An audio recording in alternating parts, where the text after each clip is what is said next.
Assalamu alaikum dear students. I am Naveed Ahmed. I am here to teach you biology for grade 12. We were discussing chapter number 24 and today's topic of discussion is theory of natural selection. It is very important long question क्योंकि इसमें हमने पहले क्या करना है कि Alfred Wallace का working देखेंगे कि उसने किस तरह से अपनी थ्योरी जो है वो डार्विन को भेजी और उसके बाद इन्होंने अपना पेपर पब्लिश किया और फिर उसी के नेक्स्ट ईयर डार्विन ने भी जल्दी से अपना काम कंप्लीट किया और ओरिजिन ऑफ स्पीशीज़ बुक जो है वो पब्लिश की। इस थ्योरी के अकॉर्डिंगली 2 पॉइंट्स थे जो हमने डिटेल में इस लेक्चर में डिस्कस करेंगे। तो चलते हैं लाइट बोर्ड की तरफ। Theory of natural selection students किस तरह से है, किसने प्रपोज की? तो definitely that is the working of Charles Darwin. Theory of natural selection, you know that previously हमने डिस्कस किया कि जब ये वापस आया तो इसने काफ़ी ज़्यादा बुक्स को रीड किया, स्टडी किया।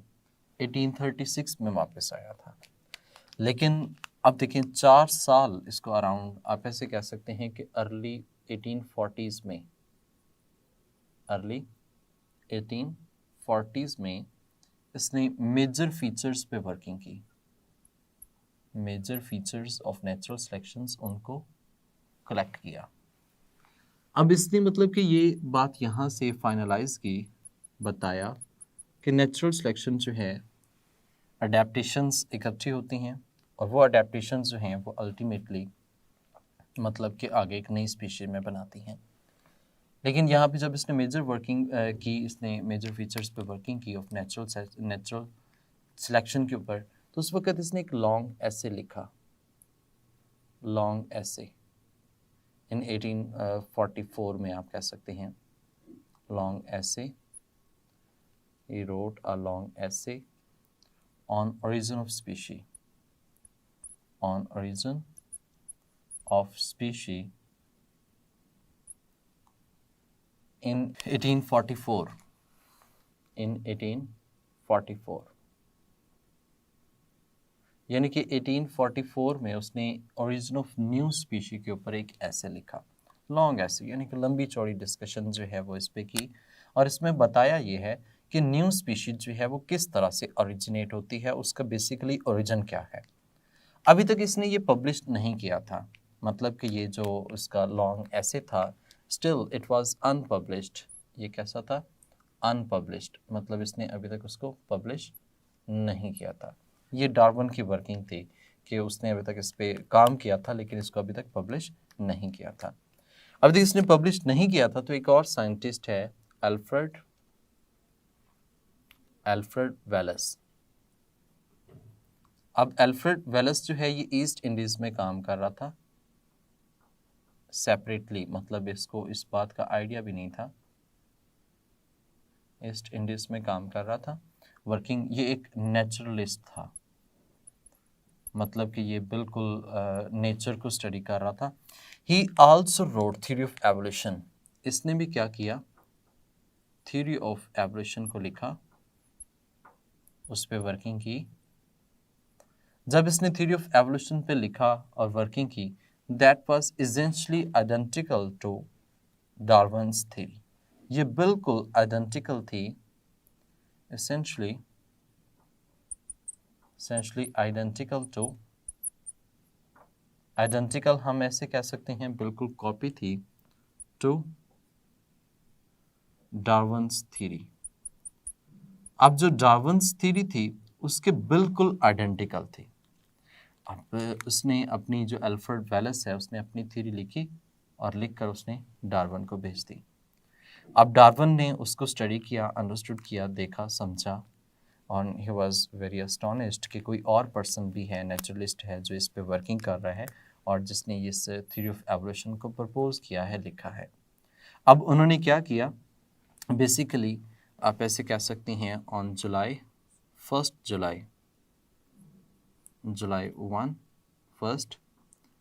1858 में 1858 में अब इन्होंने क्या किया?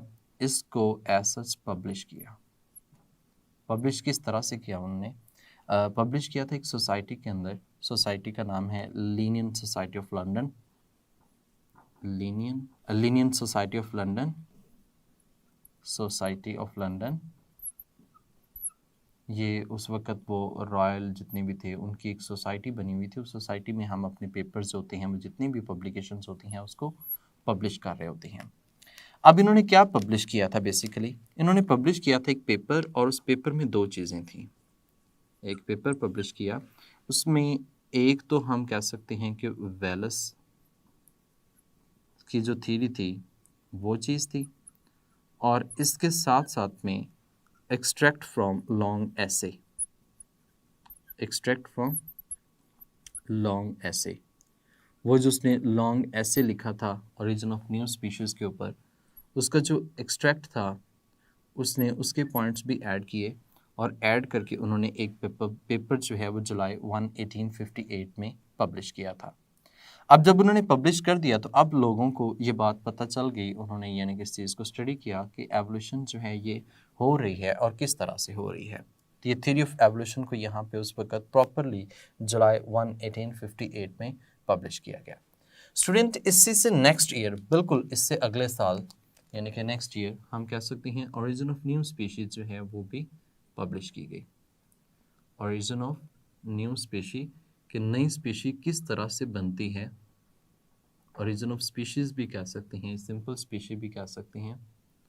वेरी नेक्स्ट ईयर, यानी कि आप ऐसे कह सकते हैं कि 1859 में डार्विन ने पब्लिश की, यानी कि very next year to publication of paper, next year in 1859 आप कह सकते हैं।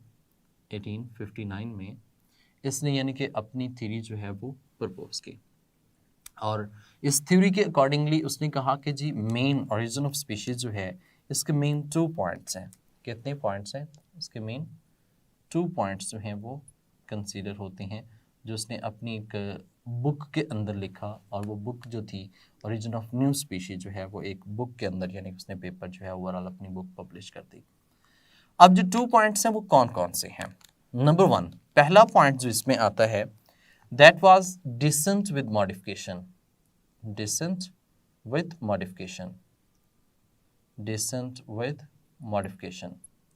यहाँ पे डिसेंट का मतलब ये है डिसेंडेंट्स की बात कर रहे हैं। किसकी बात कर रहे हैं? डिसेंडेंट्स की बात कर रहे हैं। और डिसेंडेंट्स जो हैं वो हम बात कर रहे हैं अपने अबाव अजदाद की, ठीक है? ऐसे नो, इसमें एंसेस्टर जो हैं वो अबाव अजदाद होते हैं, और जो नए ऑर्गेनिजम्स बनते हैं वो कैसे हैं? वो डिसेंडेंट कहलाते हैं। यानी कि यहाँ पे हम ऐसे कह सकते हैं कि जो एंसेस्टर हैं, एंसेस्टर, दीज आर पेरेंट्स, या आप ऐसे कह सकते हैं कि अपने पहले वाले जो ऑर्गेनिजम्स हैं वो एंसेस्टर हैं। इनसे जो आगे बनते हैं न्यू ऑफस्प्रिंग्स होते हैं, अगली नस्ल होती है, नए आने वाले ऑर्गेनिजम्स होते हैं, these are known as descendants. उनको हम डिसेंडेंट्स के नाम से मेंशन करते हैं। तो यहाँ पे जो लिखा गया है ना डिसेंट विद मॉडिफिकेशन, इसका मतलब ये है कि आने वाले जो नए ऑफस्प्रिंग हैं यानी कि न्यू स्पीशीज जो है वो किसके थ्रू बनेगी? मॉडिफिकेशन के थ्रू बनेगी। डिसेंडेंट्स तब ही बन पाएंगे, नई स्पीशीज तब ही बन पाएगी जब उसमें क्या होगी? मॉडिफिकेशन होगी। अगर तो मॉडिफिकेशन होगी तो वो एक नए ऑफस्प्रिंग, नई स्पीशीज, नए टाइप के ऑर्गेनिजम्स बन पाएंगे, अदरवाइज वो नई टाइप के ऑर्गेनिजम्स, ऑफस्प्रिंग जो हैं वो डेवलप नहीं हो पाएंगे। अब स्टूडेंट यहाँ पे जो इसका कॉन्सेप्ट था, डार्विन की जो परसेप्शंस थी, परसीव किया था उसने परसीव किया था यूनिटी इन लाइफ। क्या परसीव किया था उसने? यूनिटी इन लाइफ, यानी कि ही परसीव दैट कि लाइफ जो है उसमें क्या है? यूनिटी है। सारे के सारे ऑर्गेनिजम्स जो हैं, ऑल द लिविंग ऑर्गेनिजम्स जो हैं, these are arise from a common ancestor in a remote past. यानी कि अब से अगर पहले बात की जाए तो ऑल हैव कॉमन एंसेस्टर, तमाम का एंसेस्टर क्या है? कॉमन है। यानी कि तमाम लिविंग ऑर्गेनिज्म जो हैं वो किसी एक से ही डेवलप हुए हैं, ये इसके कहने का मतलब था। अब जो डार्विनियन पॉइंट ऑफ व्यू की बात की जाए, उसके व्यू के मुताबिक ऐसे है जैसे एक दरख्त होता है। यानी कि अगर हम एक ट्री की बात करें, there is a one tree अगर हम एक ट्री की बात करें तो उस ट्री में एक मेन स्टेम होता है। एक मेन क्या होता है? स्टेम। अब ये जो मेन स्टेम है वो सबका अनसेस्टर है। वो सबका क्या है? अनसेस्टर है। यानी कि यहाँ पे हम बात करें, it's just look like a tree, जैसे एक ट्री होता है in according to the Darwinian point of view, it's look like a tree. और ट्री में जो स्टेम है, that stem is ancestor of all the organisms. ये अनसेस्टर है, ठीक है। जैसे कि हम यहाँ पे बात करते हैं, इंसेस्टर से डिसेंडेंट्स बनते हैं। अब उसके बाद फिर यहाँ पे ब्रांचेस बनती हैं। इन ब्रांचेस की आगे फर्दर री ब्रांचेस बनती हैं, यानी कि ये ब्रांचेस हैं और इन ब्रांचेस की आगे फर्दर री ब्रांचेस जो हैं वो डेवलप होती हैं। जैसे कि यहाँ पे हमने बनाया, यहाँ से आगे फिर और ब्रांचेस बनेंगी। ये ब्रांचेस आगे आगे फिर फर्दर क्या होती जाती हैं? डिवाइड होती जाती हैं। जैसे कि हम यहाँ पे बात करें, यहाँ से ये 2 बने थे, यहाँ पे 3 भी बन सकते हैं, 4 भी बन सकते हैं। तो मैनी टाइप्स जो हैं वो यहाँ पे जो है वो अराइज हो सकती हैं। तो यहाँ पे हमने कहा कि ये स्टेम है, स्टेम के आगे फिर क्या है? ब्रांचेस, और उन ब्रांचेस की आगे फिर जो है वो री ब्रांचेस, यानी कि दोबारा उसको फिर आगे ब्रांच बनाया गया है, री ब्रांच बनाया गया है, री ब्रांचेस हैं। तो यानी कि आप सिंपल ऐसा कह सकते हैं कि ये जो पॉइंट्स हैं उसके ट्विग्स, यानी कि ये लड़ियाँ जो यहाँ पे हैं अलग से जो यहाँ पे पॉइंट ऑफ व्यू हैं, ये सारे के सारे जो हैं वो अनसेस्टर्स हैं। ये जो यहाँ पे ब्रांचेस, री ब्रांचेस, स्टेम, अनसेस्टर्स हैं। इन अनसेस्टर से आगे जितने भी ऑर्गेनिजम्स बने हैं, दीज ऑल आर डिसेंडेंट्स। ये डिसेंडेंट्स होते हैं। डिसेंडेंट्स हम कहते हैं कि नए आने वाले स्पीशीज़। जैसे कि मैं यहाँ पे एक नंबरिंग कर सकता हूँ कि ये तमाम का जो यहाँ पे ये ऑर्गेनिज्म है, जो ट्री हमने स्टेम की बात की है, ये सब का आप ऐसे कह सकते हैं कि ओरिजिन है, जिसको हमने ए से रिप्रेजेंट किया। इन्हीं से आगे ये बी एंड सी इवॉल्व हुए। इन्हीं से आगे यहाँ पे ये एक यहाँ पे पहले हम कह सकते हैं बी एंड सी इवॉल्व हुए। यहाँ पे ये डी और ई इवॉल्व होते हैं, डी और ई। तो फिर आगे सी से आगे एफ और जी जो है वो इवॉल्व होते हैं। तो बेसिकली एक बात और नोट कीजिएगा, जहाँ पे भी इसकी ये डिवीजन आती है, लाइक दैट पॉइंट, ये वाले जो पॉइंट्स हैं, जैसे कि यहाँ पे ये पॉइंट्स हैं, जैसे कि ए को हमने 2 में डिवाइड किया हुआ है, बी और सी में। इसका मतलब कि एक एंसेस्टर है बी एंड सी का। अब बी जो है एंसेस्टर है डी और ई का, सी जो एंसेस्टर है वो एफ और जी का है।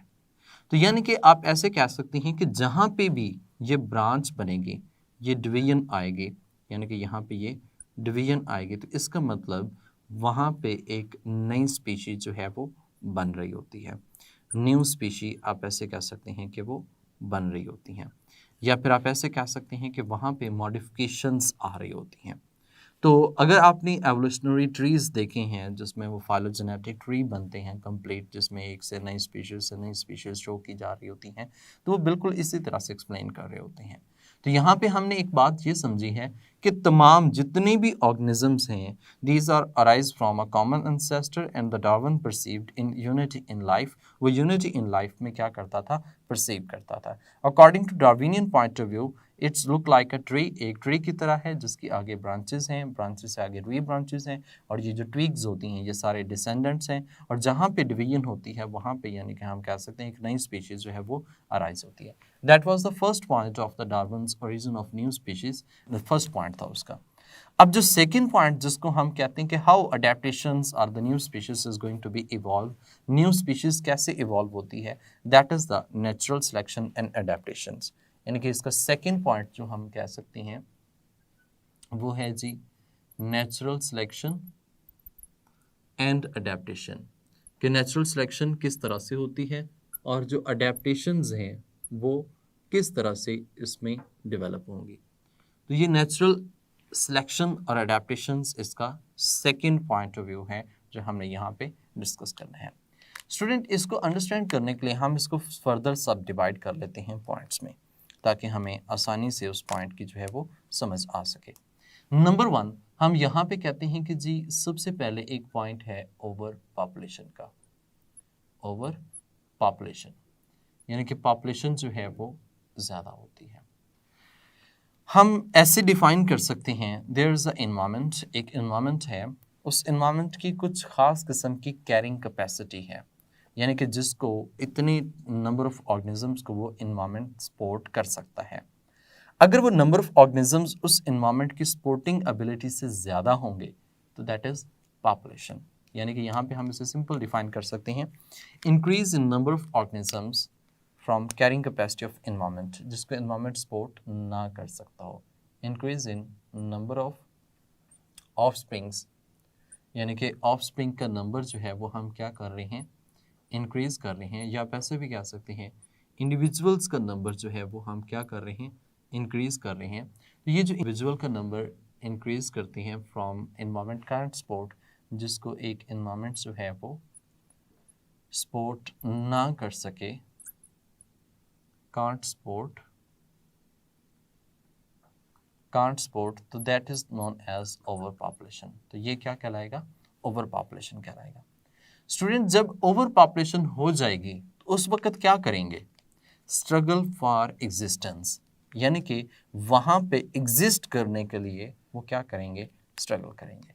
तो दूसरा पॉइंट हम यहाँ पे कह सकते हैं स्ट्रगल फॉर एग्जिस्टेंस।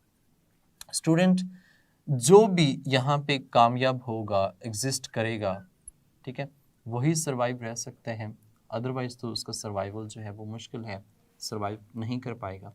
तो स्ट्रगल ऑफ एग्जिस्टेंस, या फिर आप ऐसे भी कह सकते हैं स्ट्रगल फॉर एग्जिस्टेंस, एग्जिस्ट करने के लिए उनको क्या करना पड़ता है, वहाँ पे सर्वाइव करना पड़ेगा। तो जाहिर सी बात है इसमें वो क्या करेंगे, आपस में एक दूसरे के साथ कंपटीशन करते हैं। तो ये कंपटीशन दो तरह से हो सकता है, हम ऐसे कह सकते हैं कि this competition can be in the same species, ये उनकी सेम स्पीशीज़ के दरमियान में भी हो सकता है, और ये डिफरेंट स्पीशीज़ के दरमियान में भी हो सकता है। तो ये सेम स्पीशीज़ की बात करें या फिर हम डिफरेंट स्पीशीज़ की बात करें तो कंपटीशन तो होना ही है। अब इस कंपटीशन में सर्वाइव सिर्फ वही करेगा जो कि बेस्ट अडेप्टेड होता है। कैसा होता है, बेस्ट अडेप्टेड होता है। तो नेक्स्ट पॉइंट पे हम ये कह सकते हैं survival of the fittest, survival of fittest, कि इनमें से सर्वाइव वही करेगा जो कैसा है, फिट है। जाहिर सी बात है कंपटीशन होगा, और कंपटीशन में जो स्ट्रांग है, जो इन्वायरमेंट के मुताबिक फिट है, वो क्या होगा, वो सर्वाइव करेगा। और जो सर्वाइवल ऑफ द फिटेस्ट है ना, इसे हम कह सकते हैं सर्वाइवल ऑफ द एग्जिस्टेंस, जो वहाँ पे एग्जिस्ट करेगा। अब वो जो सर्वाइवल ऑफ द एग्जिस्टेंस है ये रैंडम नहीं है, दैट इज नॉट रैंडम, ये रैंडम नहीं है, बट बेस्ड अपॉन जेनेटिक्स। ये किस पे डिपेंड करता है, जेनेटिक्स पे डिपेंड करता है। अब जेनेटिक्स में दो तरह की जेनेटिक्स हो सकती हैं। अब एक तो हम कह सकते हैं कि एक ऐसी जीन्स वाले होंगे जो कि इन्वायरमेंट के मुताबिक फिट हैं, जाहिर सी बात है they will produce new and more offspring, ये नए ऑफस्प्रिंग प्रोड्यूस करेंगे। और एक ऐसे होंगे जिनकी जीन्स जो हैं वो कैसी हैं, अनफिट हैं, वो इन्वायरमेंट में प्रॉपरली अडेप्ट नहीं हो पाएंगे, उनके नंबर ऑफ ऑफस्प्रिंग्स जो हैं वो आहिस्ता आहिस्ता क्या होते जाएंगे, कम होते जाएंगे। तो ये रैंडम नहीं है but it is based upon the genetics, ये जेनेटिक कॉन्स्टिट्यूएंट के ऊपर जो होता है वो बेस करता है। नंबर 4 पॉइंट पे हम बात करें तो यहाँ पे हम लिखते हैं स्पेशिएशन। स्पेशिएशन, स्पेशिएशन का मतलब होता है the formation of new species, new species जो है वो बन जाती है। तो यहाँ पे देखिए स्टूडेंट, जिनकी जीन्स फिट होंगी, जिनकी जीन्स क्या होंगी, फिट होंगी। अब अगर तो उनकी जीन्स फिट हैं तो that will produce more offspring, उनके ऑफस्प्रिंग्स क्या होंगे, मोर होंगे, ज़्यादा होंगे, as compare to those which have unfit genes, जो कि प्रॉपरली अडेप्टेड नहीं है। तो ये अनइक्वल डिस्ट्रीब्यूशन होती जाएगी, यानी कि ये इनका नंबर ज़्यादा होता जाएगा और इनका नंबर आहिस्ता आहिस्ता आहिस्ता आहिस्ता कम होता जाएगा, और इतना कम हो जाएगा कि ये अल्टीमेटली ख़त्म हो जाएंगे और ये जो हैं वो ज़्यादा बेहतर तरीके से सर्वाइव करेंगे। और इतने डिफरेंट हो जाते हैं जेनेटिकली, यानी कि जेनेटिकली जो फिट हैं, मोर ऑफस्प्रिंग्स हैं, these are enough different to be designated as new species. तो हम फिर इनको क्या नाम दे सकते हैं, एज न्यू स्पीशीज़ जो है वो नाम दे सकते हैं कि एक नई स्पीशी है। और स्पेशिएशन का मतलब ही फॉर्मेशन ऑफ न्यू स्पीशी, तो इस तरह से एक नई स्पीशी जो है वो बन जाती है।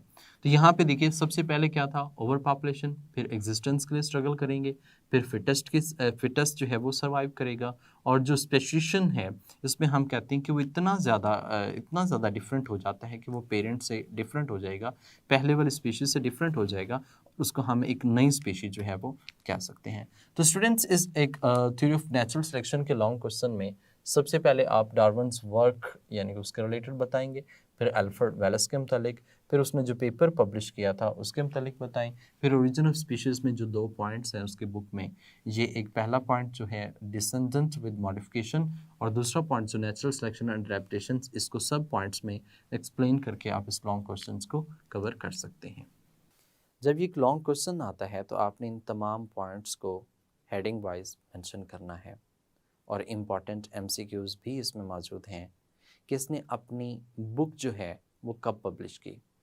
ओरिजिन ऑफ न्यू स्पीशी जो है वो 1859 में, यानी कि इसका जो पेपर पब्लिश हुआ था अल्फ्रेड वेलेस, और एक्सट्रैक्ट ऑफ एसे, जो कि एसे उसने लिखा 1844 के अंदर, यानी कि एसे जो है वो 1844 में है, लेकिन जो बुक लिखी गई वो ओरिजिन ऑफ न्यू स्पीशी के ऊपर, दैट वाज इन 1859। अब देखिए, जो उसने एसे लिखा और बुक लिखी, लेकिन साथ में एक पेपर भी पब्लिश किया था जो कि अल्फ्रेड वेलेस की थ्योरी के साथ था, दैट वाज इन 1858, 1 जुलाई 1858 को था। ये इम्पॉर्टेंट एमसीक्यूज़ हैं, और एज वेल एज ये एक बहुत ही इम्पॉर्टेंट लॉन्ग क्वेश्चन भी कंसिडर किया जाता है। इससे नेक्स्ट हम पढ़ेंगे न्यू डार्विनिज्म जो है ये क्या है, और किस तरह से डार्विन और मेंडलिज्म के पॉइंट ऑफ व्यू को आपस में रिकंसाइल किया गया है। तो देखेंगे नेक्स्ट लेक्चर में, तब तक के लिए मुझे इजाज़त दें, अपना ख्याल रखिएगा, अल्लाह हाफिज़।